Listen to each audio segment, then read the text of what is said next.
Saiu uma pesquisa hoje que virou o assunto do dia no Brasil. Quase 5.000 pessoas foram entrevistadas e os números mostram que a eleição de 2026 já começou de verdade. Lula na frente com mais de 46%, Flávio Bolsonaro com 36%, Michel Bolsonaro com apenas 19%.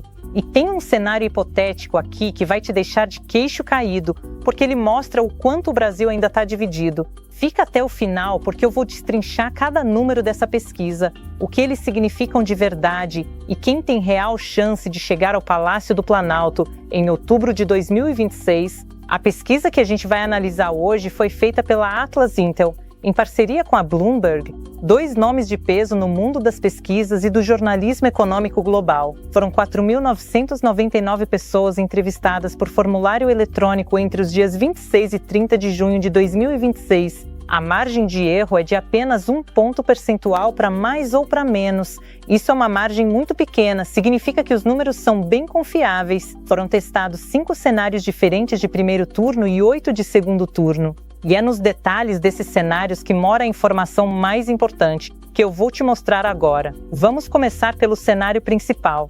No primeiro turno, com todos os candidatos na lista, o resultado foi Lula com 46,3%, Flávio Bolsonaro com 36,6%, Renan Santos do Missão com 7,8%, Ronaldo Caiado com 2,9%, Romeu Zema com 2%, os demais candidatos somados não chegam a 3%. Lula abre mais de 9 pontos de vantagem logo no primeiro turno.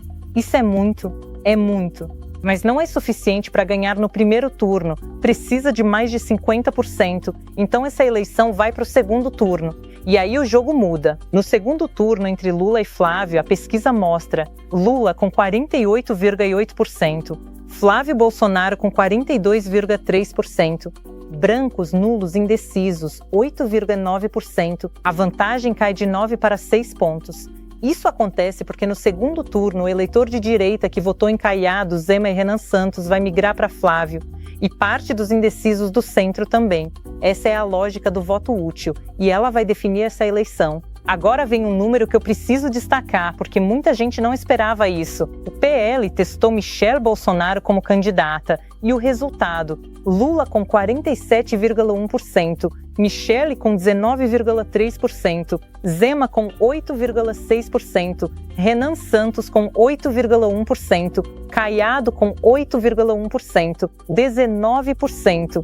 Michel Bolsonaro, que era apresentada como a grande alternativa da direita, aparece com menos de 20%, bem abaixo de Flávio Bolsonaro. Por que isso importa? Porque o PL precisava de alguém forte caso Flávio não fosse para frente.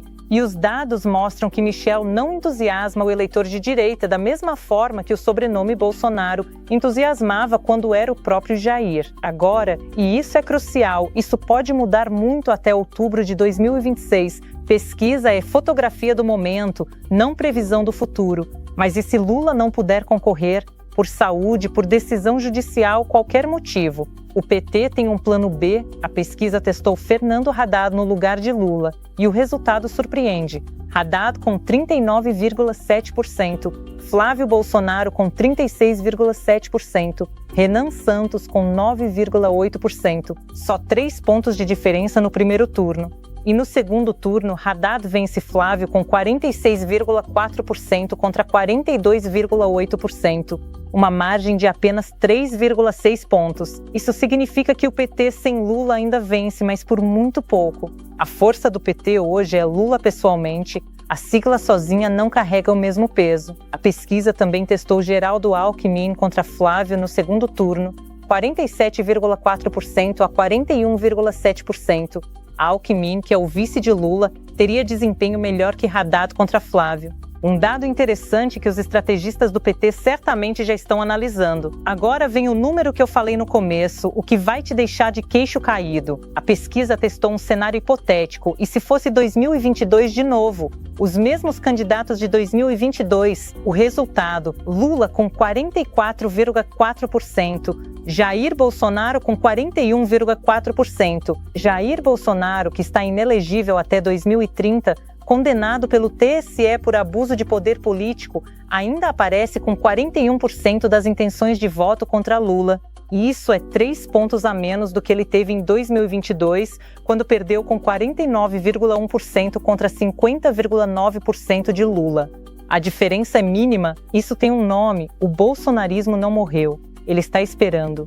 E isso explica por que o PL ainda move peças nos bastidores tentando mudar as regras de inelegibilidade. Porque eles sabem, se Jair pudesse concorrer, seria uma eleição empatada dentro da margem de erro. Mas vamos dar um passo atrás e entender o que está realmente em jogo aqui. Outubro de 2026 não é só a eleição presidencial. É a eleição de todos os 503 deputados federais, todos os 27 governadores, 54 senadores e mais de 1.000 deputados estaduais. É a eleição que vai definir quem controla o Congresso pelo menos até 2030. E o Congresso importa porque foi o Congresso que aprovou ou bloqueou as pautas mais polêmicas dos últimos anos, da reforma tributária às pautas de costumes. Quem controla a Câmara e o Senado controla o país às vezes mais do que o próprio presidente. Então, quando você vê Lula com 46% e Flávio com 36%, lembre, isso é só a ponta do iceberg. A batalha real está sendo travada agora nas alianças de governadores, nas candidaturas a senador, nas listas de deputados. E o cenário está longe de estar definido. E tem um fator que os números não mostram diretamente, mas que está embutido em cada uma dessas porcentagens: o antipetismo. Lula, com todo o seu favoritismo, não consegue passar de 49% em nenhum cenário de segundo turno. Em 2002, Lula ganhou com 61% no segundo turno. Em 2006, com 60%. Hoje, no auge do seu terceiro mandato, ele mal encosta em 49%. Por quê? Porque o antipetismo, a rejeição ao PT independente do candidato, se consolidou no Brasil pós-2016. Há uma parcela grande da população que não vota no PT independente do que aconteça. E essa parcela cresce quando a economia aperta, quando o dólar sobe, quando o custo de vida aumenta. Isso não significa que Lula vai perder. Os números ainda mostram ele na frente, mas significa que a eleição de 2026 vai ser disputada voto a voto e que qualquer escândalo, crise econômica ou erro de comunicação pode virar a mesa. Então, resumindo o que a gente viu hoje, Lula lidera, mas não tem a eleição no bolso. Flávio Bolsonaro chega forte com 36% e cresce no segundo turno. Michel Bolsonaro decepciona com apenas 19%. Sem Lula, o PT ainda vence, mas por margem muito menor. E o Brasil ainda está profundamente dividido. O cenário hipotético com Jair Bolsonaro mostra isso. Essa eleição vai ser um dos momentos mais importantes da história recente do Brasil. E aqui no canal a gente vai acompanhar cada pesquisa, cada movimento, cada aliança política até outubro de 2026. Se você quer entender o que está acontecendo de verdade no Brasil, não só os números, mas o contexto por trás deles, se inscreve aqui no canal, ativa o sininho de notificações e compartilha esse vídeo com alguém que também quer entender a política brasileira. O mundo não para, e a notícia também não. As notícias que todo mundo comenta direto ao ponto. No TAI News você acompanha tudo sem enrolação, só o que importa. Atualizações rápidas todos os dias. Inscreva-se e fique sempre à frente. TAI News. Você gostou desse corte? Deixe seu like, ative as notificações e se inscreva no canal para estar sempre atualizado.